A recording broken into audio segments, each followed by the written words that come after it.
number 9 on the test. It says find an equation of a line that passes through the point, this is our point, -3, -3, and is parallel to this line.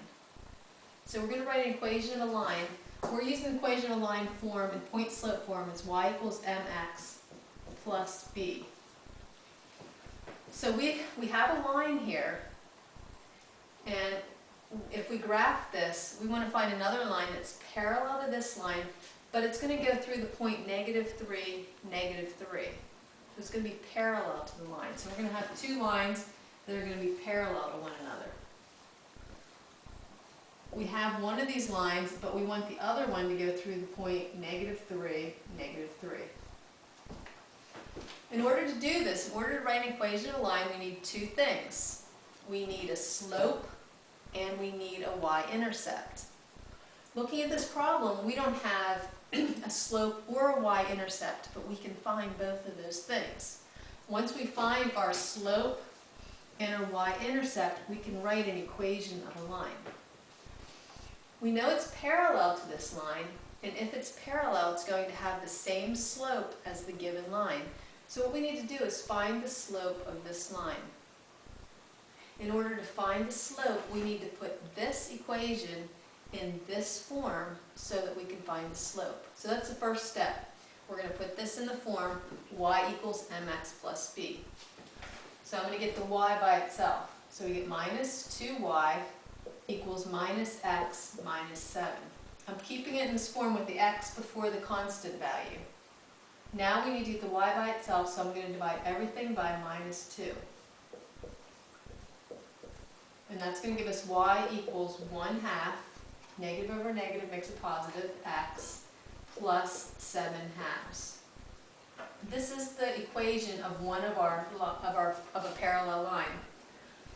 That we're going to find the line that's parallel to this one. So looking at this equation, we can see that the slope is the number before the x variable.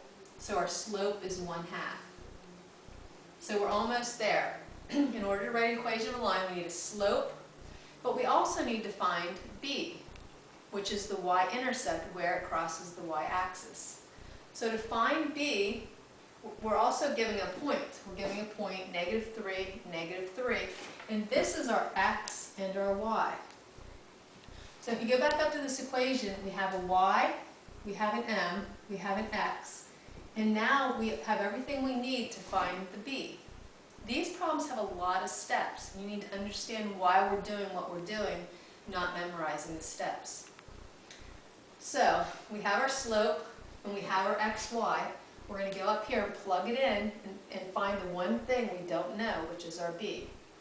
So our y is -3. I'm just going to write this again. Our y is -3. Our b is our 1/2.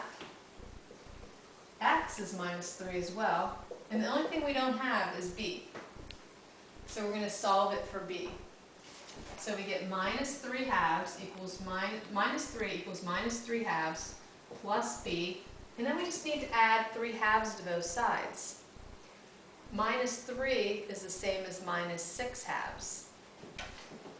So we're going to get -6/2, I won't skip a step, equals -3/2 plus b. Add 3/2 to both sides. And so we get, that would be -3/2 equals b. So we did get this, b is -3/2. So we have the two ingredients that we need to write an equation of a line.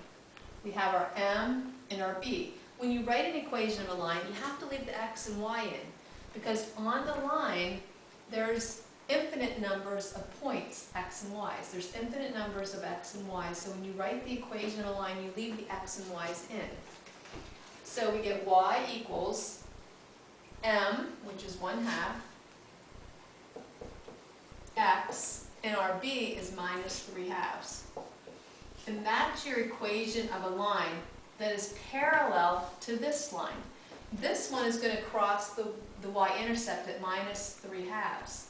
This one is going to cross the y-axis at 7/2, but they're still going to be parallel to each other. This one's just going to cross the y axis at, this one's going to cross at 7/2, while this one minus 3/2. But the lines are still going to be parallel to each other because their slopes are both 1/2.